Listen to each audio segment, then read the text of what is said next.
जय शिवराय मित्रांनो अखेर एक महिना शेतकऱ्यांना परेशान केल्यानंतर पुन्हा एकदा ई पीक पाहणीचं ॲप्लिकेशन सुरळीतपणे सुरू झालेलं आहे आणि आता शेवटचे 15 ते 20 दिवस राहिलेले आहेत आणि याच कालावधीमध्ये जास्तीत जास्त शेतकऱ्यांनी आपली ई पीक पाहणी करून घ्यावी अशा प्रकारचं आवाहन करण्यात आलेलं आहे।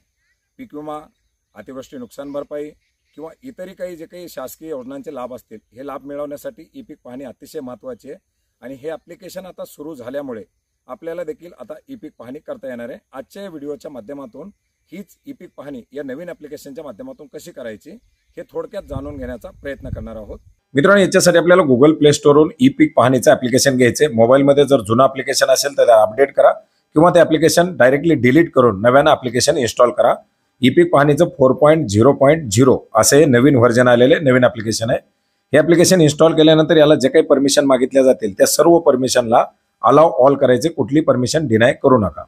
याच्यानंतर नेक्स्ट वरती क्लिक केल्यानंतर आपल्याला महसूल विभाग निवडण्यासाठी सांगितलं जाईल। नागपूर, अमरावती, कोकण जो काही आपला विभाग असेल तो विभाग आपल्याला याच्यामधून निवडायचा आहे। आता आपण याच्यामध्ये छत्रपती संभाजीनगर निवडलेला आहे। याच्यानंतर आपल्याला शेतकरी म्हणून लॉग इन करायसाठी सांगितलं जाईल।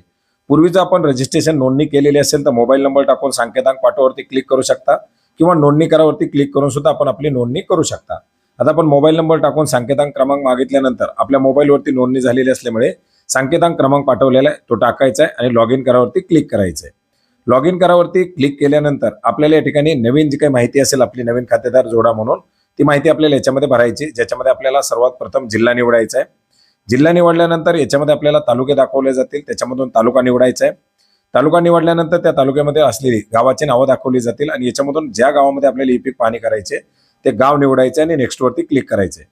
याच्यानंतर आपल्याला खातेदार निवडण्यासाठी पहिलं नाव, सर्वे नंबर, गट नंबर, खाते नंबर जे काही असेल त्याच्यानुसार आपण याच्यामध्ये सर्च करू शकता आणि सर्च केल्यानंतर आपलं जे काही नाव असेल ते नाव शोधून आपल्याला याच्यामध्ये खातेदार निवडायचं आहे। आता आपण ज्या खातेदाराची नोंदणी केलेली त्याच्या व्यतिरिक्त याच्यामध्ये आपण नवीन खातेदार जोडलेले आहे। आता याच्यामध्ये 2 खातेदार या ई पीक पाहणीच्या ॲप्लिकेशनमध्ये ऍड झालेले आहेत। आता कोणत्या खातेदाराची आपल्याला ई पीक पाहणी करायची त्या खातेदाराचं आपल्याला नाव निवडायचं आहे। आता नाव निवडल्यानंतर पुन्हा नेक्स्ट वरती क्लिक करायचे। ई पीक पाहणीचं पोर्टल आपल्या समोर खुलेल। याच्यात सर्वात प्रथम आपल्याला कायम पड जर असेल तर कायम पड नोंदवायचे। कायम पडीमध्ये काय आहे, तुम्हाला विहीर, बोर, चराईपड जे काही कायम पड असेल ते नोंदवायचे। खाते नंबर टाकायचा आहे, सर्वे नंबर ज्या सर्वे नंबरची ई पीक पाहणी करायची आहे तो टाकायचा आहे। याच्यामध्ये आपल्याला काय नोंदवायचे, कायम पड नोंदवायची की चालू पड नोंदवायची ते आपल्याला त्या ठिकाणी टाकायचे। कायम पड असेल तर कशा प्रकारची कायम पड आहे आपल्याकडं ते सर्व आपल्याला या ठिकाणी द्यायचे। विहिरीची, बोरची किंवा दुसऱ्या काही कारणास्तव आपल्याला शेततळ्याची वगैरे पड असेल ती आपल्याला नोंदवायची आणि याच्यामधून नोंदवलेली जी काही पड असेल ते आपल्याला सातबाऱ्याला विहीर वगैरे म्हणून लागणार आहे। किती गुंठा आहे ते आपल्याला या ठिकाणी द्यायचे। 0.01 1 गुंठा, 0.10 असेल तर 10 गुंठा, 0.05 असेल तर 5 गुंठा अशा प्रकारे टाकून नेक्स्ट वरती क्लिक करायचे। फोटो काढण्यासाठी आपल्याला पुढे दाखवलं जाईल आपण त्या ठिकाणापासून किती दूर आहात हे आपल्याला अंतर या ठिकाणी दाखवलं जाणार आहे, नकाशा दाखवला जाणार आहे। नेक्स्ट वरती क्लिक करायचं, आपल्याला फोटो काढण्यासाठी जे ऑप्शन येईल आपला अंतर त्या ठिकाणी किती लांब आहे हे दाखवलं जाईल। त्याला ठीक आहे वरती क्लिक करायचे आणि एक फोटो आपल्याला त्या आपल्या कायम पडीचा घ्यायचा आहे। आता बोर असेल तर बोर, विहीर असेल तर विहीर किंवा शेततळ असेल तर शेततळ जी काही बाब असेल ती बाब आपल्याला याच्यामध्ये जोडायची। त्याच्यानंतर पुन्हा आणखी दुसरा एक फोटो घेण्यासाठी सांगितलेलं आहे, त्याला नेक्स्ट करायचे। आता आपला बोर आहे, त्याच्या बाजूला सोलर आहे, याची 1 गुंठ्याची पड आहे तर आपल्याला आपण बोरचा फोटो घेतलेला आहे, सोलरचा फोटो घ्यायचा आहे आणि 1 गुंठ्याची ती कायम पड जी असेल ती कायम पड आपल्याला या ठिकाणी नोंदवायची आहे। आता दोन्ही फोटो घेतलेले, दोन्ही फोटो घेऊन आपण याच्यामध्ये ओके करून नेक्स्ट वरती क्लिक करायचं आहे। नेक्स्ट वरती राईट टिक वरती क्लिक केल्यानंतर आपल्याला ही जी काही माहिती आहे ती माहिती दाखवली जाईल। आपण कशाची नोंद करतो याच्या खाली स्वयं घोषणा एक दिलेली आहे, त्याला टिक करायचे आणि पुढे जावरती क्लिक करायचे।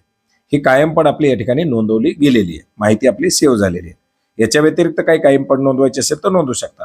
आता याच्या व्यतिरिक्त दुसरी एक महत्त्वाची माहिती आपल्याला ई पीक पाहणी करताना जोडायची ती म्हणजे बांधावरची झाडं। जर तुमची बांधावरची झाडं असतील फळबागा व्यतिरिक्त, आता बऱ्याच जणांच्या फळबागा आहेत तर ते आपण पीक पाहणीमधून फळबागा नोंदवू शकतो, पण जर बांधावरती आंब्याची, चिंचाची किंवा इतर काही लिंबाची वगैरे झाडं असतील तर ती झाडं आपण याच्यामध्ये जोडू शकता। याच्यासाठी सुद्धा आपल्याला गट नंबर घ्यायचा आहे, सर्वे नंबर घ्यायचा आहे। याच्यानंतर बांधावरचं झाड कुठलं झाड आहे आपल्याला ती झाडाची नोंद करायची आहे। बांबू असेल, बाभळ असेल, खेड असेल किंवा हिरडा असेल, आंबा असेल, लिंब असेल, जे काही आहे ते आपल्याला त्या ठिकाणी निवडायचे। झाडाची संख्या किती आहे ती संख्या या ठिकाणी टाकायची आहे। संख्या टाकल्यानंतर आपल्याला खाली ताबडतोब फोटो घेण्यासाठीचे ऑप्शन आहे, 2 कॅमेराच्या ऑप्शन दिले, 2 फोटो याच्यामध्ये घ्यायचे आहेत। आता आपण आंबा जोडलेला याच्यामध्ये आंब्याचे जे काही झाडं असतील आपली बांधावरची त्याचा एक फोटो घ्यायचा आहे, क्लिक करायचे, ओके करायचे। त्याच्यानंतर पुढे आपल्याला आणखीन एक फोटो घ्यायचा आहे. तो फोटोवरती पण क्लिक करून जे काही आंब्याचं झाड असेल त्या आंब्याच्या झाडाचे फोटो आपल्याला त्या ठिकाणी घ्यायचे. तुमची इतर जर काही झाडं असतील तर ती झाडं सुद्धा याच्यामध्ये नोंदवू शकता. इतर झाडं असतील तर त्या झाडाची, जशी नारळाची झाडं आहेत किंवा लिंबाची झाडं आहेत, ती झाडं आपल्याला टिक करून सर्व प्रकारची झाडं नोंदवायची. आता कायमपड झाली, बांधावरची झाडं झाली. याच्यानंतर आपल्याला आपली ई-पीक पाहणी करायची. आता ही सर्व माहिती आपण जोडल्यानंतर पुन्हा एकदा मुख्य पृष्ठावरून आपली जी काही ई-पीक पाहणी आहे त्या ई-पीक पाहणीच्या याच्यावरती यायचं आहे. ई-पीक पाहणीच्या ॲप्लिकेशनवरती आल्यानंतर आपल्याला पीक माहिती नोंदवा अशा प्रकारचे ऑप्शन आहे, त्याच्यावरती क्लिक करायचे. पीक माहिती नोंदवावरती क्लिक केल्यानंतर आपल्याला पुन्हा एकदा इथं खाते नंबर निवडण्यासाठी सांगितलं जाईल. ज्या खाते नंबरची आपल्याला ई-पीक पाहणी करायची ते खाते नंबर निवडायचा आहे. त्याच्या अंतर्गत ज्या सर्वे नंबरचे आपल्याला ई-पीक पाहणी करायचं तो सर्वे नंबर निवडायचा आहे. त्याबरोबर त्या सर्वे नंबरमध्ये किती क्षेत्र आहे ते दाखवलं जाईल. त्याच्यामध्ये पेरणीयोग्य क्षेत्र किती आहे ते दाखवलं जाईल. याच्यानंतर आपल्याला कुठलं पीक आहे, संपूर्ण वर्ष आहे की खरीप आहे, ते आपल्याला निवडायचं आहे. याच्यानंतर जे काही पिकाचा वर्ग आहे तो पिकाचा वर्ग निवडायचा आहे. निर्भेळ आहे, मिश्र पीक आहे, पॉलीहाऊस आहे, जे काही असेल ते आपल्याला टाकायचं आहे. पिकाचा प्रकार काय, पीक आहे की फळबाग आहे, ते आपल्याला निवडायचं आहे. याच्यानंतर पिकाचं नाव निवडायचं आहे. मग तुमचं सोयाबीन असेल, ज्वारी, बाजरी, मका, मूग, उडीद जे काही असेल ते आपल्याला त्यातून निवडायचे. ते निवडल्यानंतर संपूर्ण क्षेत्र असेल तर पूर्ण क्षेत्रावरती क्लिक करायचे आणि नसेल गुंठ्यामध्ये असेल तर आपल्याला जेवढं काही गुंठ आहे ते त्या ठिकाणी द्यायचे. 20 गुंठ आहे तर 0.20 लिहायचे. 1 एकर असेल तर 0.40 करायचे. कशा प्रकारे तुम्ही याला पाणी देता त्याचं साधन तुम्हाला निवडायचे. विहिरीने देता, बोरने देता. आता मित्रांनो या ठिकाणी फक्त तुम्ही सिंचनाचं साधन निवडताय. तुम्हाला सिंचनाचं साधन जर सातबाऱ्यावरती आणायचं असेल तर कायमपडीमध्ये नोंदवायचे. याच्यामधून सर्व प्रकार निवडायचा आहे. त्याच्यानंतर आपल्या लागवडीची जी दिनांक आहे ती लागवडीची दिनांक याच्यामधून सिलेक्ट करायची आणि पुढे जावरती क्लिक करायचे. पुढे जावरती क्लिक केल्यानंतर आपण किती दूर आहोत वगैरे माहिती नकाशा पुन्हा एकदा आपल्याला दाखवला जाईल. आपलं लॉंगिट्यूड लॅटिट्यूड दाखवलं जाईल. याच्यानंतर आपल्याला 2 फोटो पिकाचे घ्यायचे. तर पहिल्या फोटोवरती क्लिक करायचं, आपलं अंतर किती दाखवलं जाईल त्याला ओके करायचं आहे. पिकाचा एक फोटो घ्यायचा आहे. पिकाचा फोटो घेतल्यानंतर त्याला टिक करायचे, ओके करायचे.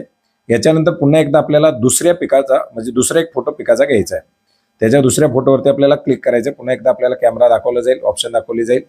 पिकाचा आपल्याला फोटो घ्यायचा आहे आणि त्याला ओके करायचं. आता हे दोन्ही फोटो झाल्यानंतर आपल्याला ओके करून पुढं नेक्स्टवरती क्लिक करायचे. त्याच्यानंतर आपण भरलेली माहिती, पिकाचे फोटो हे सर्व आपल्याला दाखवलं जाईल. दिलेली सोय घोषणा टिक करून आपल्याला नेक्स्टवरती क्लिक करायचं. आपली माहिती पूर्णपणे सबमिट झालेली आहे, माहिती अपलोड झाली.